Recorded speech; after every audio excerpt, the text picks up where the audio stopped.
नमस्कार दोस्तों, स्वागत है आपका हमारे आरजे ग्लोबल स्ट्रीम में। दोस्तों आइए आज वर्ग दशम के सब्जेक्ट फिजिक्स का ऑब्जेक्टिव को समझते हैं। लेंस की क्षमता का एसआई मात्रक है। फोकस दूरी के विकर्ण को लेंस की क्षमता कहते हैं। Option A metre, option B metre प्रति second, option C newton, option D dioptre.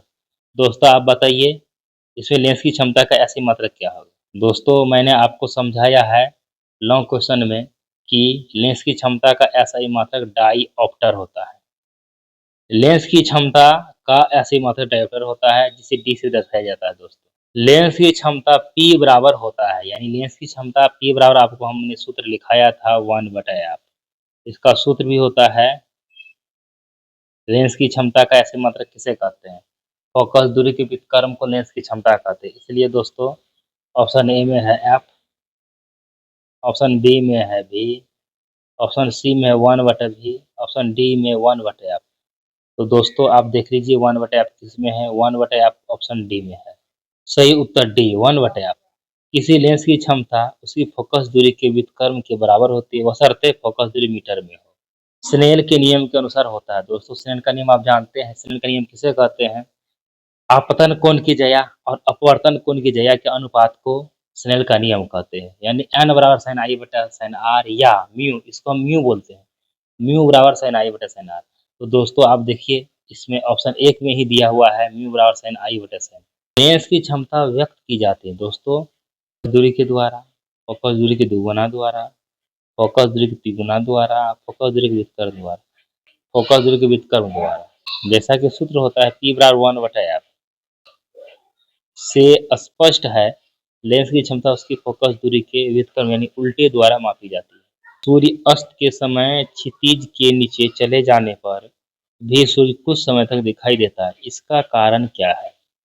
Option A अपवर्तन, ऑप्शन बी पूर्ण आंतरिक परावर्तन, ऑप्शन सी प्रकीर्णन, ऑप्शन डी वर्ण विक्षेपण। दोस्तों उसका मुख्य कारण है प्रकाश का अपवर्तन। ऑप्शन ए वायुमंडलीय अपवर्तन के कारण जब सूर्य क्षितिज के नीचे होता है तब भी उसकी किरणें वायुमंडल की विभिन्न परतों से मुड़कर हमारी आंखों तक पहुंचती है। इसी कारण सूर्योदय से 2 मिनट पहले और सूर्य अस्त के 2 मिनट बाद तक सूर्य दिखाई देते रहता है। किस लेंस में आभासी प्रतिबिंब का निर्माण होता है? केवल उत्तल लेंस में, केवल अवतल लेंस में, दोनों लेंस में, किसी लेंस में भी नहीं। तो दोस्तों याद रखिए आभासी प्रतिबिंब उत्तल लेंस और अवतल लेंस दोनों में बनता है, यानी दोनों। अवतल लेंस हमेशा ही आभासी प्रतिबिंब बनाता है। उत्तल लेंस भी एक विशेष स्थिति में फोकस और प्रकाशिक केंद्र के बीच हो तो आभासी प्रतिबिंब बनाते हैं। इसलिए दोनों लेंस में इसका निर्माण होता है। पानी से भरा बाल्टी की गहराई कम मालूम पड़ने का मुख्य कारण क्या है? प्रकाश का परावर्तन के कारण, प्रकाश का वर्तन के कारण, प्रकाश का वर्ण विक्षेपण के कारण, इनमें कोई नहीं। प्रकाश का अपवर्तन।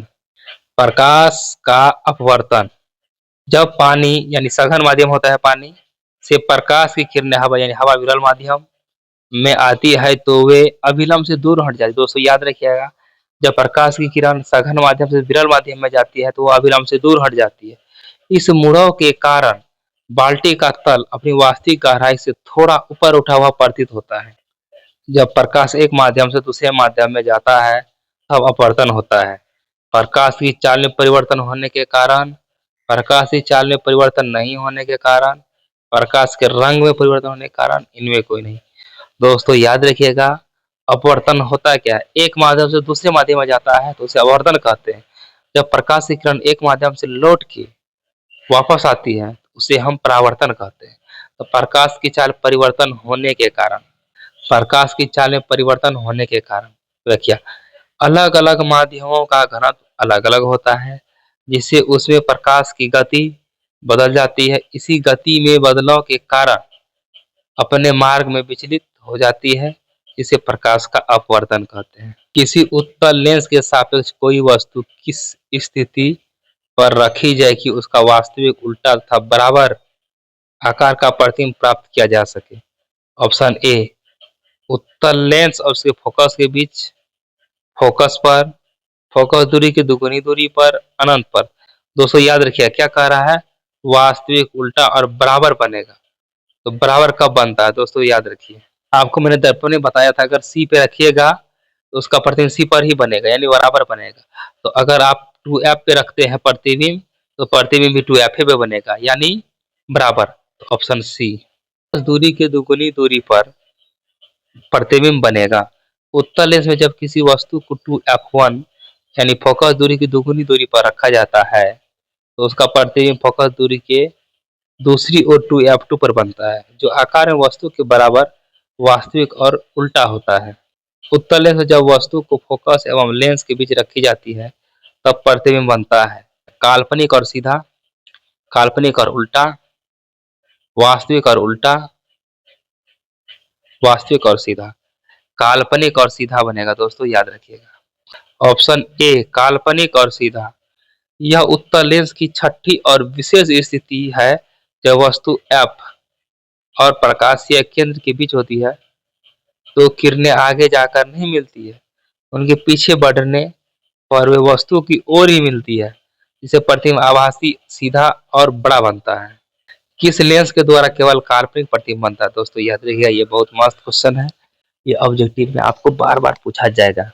अवतल लेंस से बनता है, उत्तल लेंस से बनता है, बाइफोकल लेंस से बनता है, इनमें कोई नहीं। अवतल लेंस में ऑप्शन ए अवतल लेंस द्वारा। अवतल लेंस के सामने वस्तु को कहीं भी रखा जाए, वो हमेशा छोटा, सीधा और काल्पनिक प्रतिबिंब ही बनाता है, यह कभी वास्तविक प्रतिबिंब नहीं बनाता है। 20 से भी फोकस दूरी वाली लेंस की क्षमता होगी। दोस्तों याद रखिएगा, ये क्वेश्चन आपको एग्जाम में भी आ सकता है। दोस्तों याद रखिए, F बराबर दिया गया है आपको +20 से, क्योंकि माइनस तो लगा नहीं। अगर प्लस होगा तो वह कौन सा दर्पण होगा, वह अवतल दर्पण होगा। और P बराबर सूत्र होता है 1/F, 1/20, यहाँ सेमी में दिया हुआ है। और आप जानते हैं कि लेंस की क्षमता कैसे होता है, डायोप्टर या डायोप्टर या मीटर में आपको निकालना, तो गुना 100 करेंगे, काटेंगे 20 पंचा 100 प्लस 5D। किसी बीम का वास्तविक तथा समान आकार का प्रतिबिंब प्राप्त करने के लिए बीम को उत्तल लेंस के सामने कहाँ रखेंगे, लेंस के मुख्य फोकस पर, फोकस दूरी की दुगुनी दूरी पर, अनंत पर, लेंस के प्रकाशीय केंद्र तथा मुख्य फोकस के बीच, फोकस दूरी की दुगुनी दूरी पर। वास्तविक और बराबर आकार के प्रतिबिंब प्राप्त करने के लिए वस्तु को 2F पर रखना पड़ेगा, तो प्रतिबिंब 2F पर दूसरी ओर बनेगा। और वायु का निरपेक्ष अपवर्तनांक वास्तव में क्या होता है, 1 से कम होता है, 1 से अधिक होता है, 1 के बराबर होता है, 0 होता है।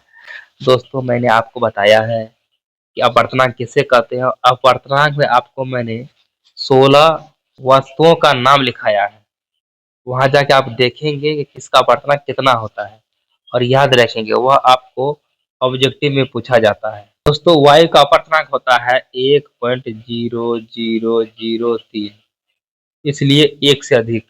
1 मीटर फोकस दूरी वाले उत्तल लेंस की क्षमता क्या होगी दोस्तों, याद रखिएगा। 1 मीटर अगर फोकस दूरी है तो उसका क्षमता क्या होगा दोस्तों, याद रखिएगा। आपको हम बताए थे क्षमता P बराबर 1/F, 1/F का मान 1 मीटर है। 1 मीटर ही खुद दिया हुआ है, यानी डायोप्टर में ही दिया हुआ है, तो उसको हम सोल्व करें तो 1 मीटर यानी 1 डायोप्टर ही निकलेगा, यानी प्लस। एक उत्तल लेंस होता है, ये 2013 में कंपार्टमेंटल में ये क्वेश्चन पूछा गया है। दोस्तों सभी जगह समान होता है, बीच की अपेक्षा किनारों पर मोटा होता है, किनारों की अपेक्षा बीच में मोटा, इनमें कोई नहीं। आप जानते हैं कि उत्तल लेंस का चित्र ऐसे होता है, बीच की अपेक्षा किनारों पर मोटा, ये गलत है। सभी जगह समान, ये भी गलत है। किनारों की अपेक्षा बीच मोटा, किनारों की अपेक्षा बीच मोटा, किनारों की अपेक्षा बीच मोटा, बीच मोटा, यानी ऑप्शन सी, किनारों की अपेक्षा बीच में मोटा। उत्तल लेंस की बनावट ऐसी होती है कि वह बीच में उभरा या मोटा होता है, और जैसे जैसे किनारों की तरफ जाते हैं वह पतला होते जाता है। इस लेंस के द्वारा सिर्फ काल्पनिक प्रतिबिंब बनता है, सिर्फ काल्पनिक। उत्तल लेंस, अवतल लेंस, बाइफोकल लेंस, इनमें कोई नहीं। दोस्तों ये क्वेश्चन बहुत बार चर्चा हो चुका है, ये गलत नहीं होना चाहिए। दोस्तों उत्तल लेंस में वास्तविक और काल्पनिक दोनों प्रकार के प्रतिबिंब बनते हैं। अवतल लेंस में केवल काल्पनिक प्रतिबिंब होते हैं, याद रखिएगा। अवतल लेंस, अवतल लेंस में केवल काल्पनिक प्रतिबिंब बनते हैं। किसी शब्दकोश में दिए गए छोटे अक्षरों को पढ़ते समय आप कौन सा लेंस पसंद करेंगे? 50 एम फोकस दूरी का उत्तल लेंस, इसमें तो वास्तविक काल्पनिक दोनों प्रकार के प्रतिबिंब बनते हैं। 50 एम फोकस दूरी के अवतल लेंस, 5 एम फोकस दूरी के उत्तल लेंस, 5 एम फोकस दूरी का अवतल लेंस। दोस्तों याद रखिएगा, 5 एम फोकस दूरी का उत्तल लेंस। आइए क्यों समझते हैं। 5 एम फोकस दूरी का उत्तल लेंस छोटे अक्षरों को बड़ा और सीधा देखने के लिए आवर्धन लेंस के रूप में उत्तल लेंस का प्रयोग किया जाता है। कौन सा लेंस अपसारी लेंस कहलाता है? ये 2018 और 2020 के एनुअल एग्जाम में यानी बोर्ड एग्जाम में आपको एक क्वेश्चन पूछा गया है। तो ऑप्शन ए अवतल लेंस, उत्तल लेंस, अवतल और उत्तल दोनों, इनमें कोई नहीं। क्वेश्चन में मैंने आपको लिखाया है कि अवतल लेंस को अपसारी लेंस क्यों कहा जाता है। सीधी सी बात है, अपसारी लेंस अवतल लेंस को हम कहते हैं और उत्तल लेंस को अभिसारी लेंस कहते हैं। अवतल लेंस, अवतल लेंस से होकर गुजरने वाली समांतर प्रकाश किरणों को बाहर की ओर एक बिंदु से फैला देती है, इसलिए इसे अपसारी लेंस भी कहते हैं। निम्नलिखित में किस लेंस की फोकस दूरी धनात्मक होती है? अवतल लेंस, उत्तल लेंस, समतल अवतल दोनों, इनमें कोई नहीं। दोस्तों याद रखिएगा, उत्तल लेंस की फोकस दूरी हर हमेशा धनात्मक होती है। किस लेंस की क्षमता माइनस 2D है, इसकी फोकस दूरी क्या होगी? सही उत्तर डी। निम्नलिखित में किसका अपवर्तनांक सबसे अधिक होता है? वायु का, बर्फ का, कांच का, हीरा का। आप जानते हैं कि सबसे अधिक हीरा का होता है और हीरा का अपवर्तनांक होता है 2.42।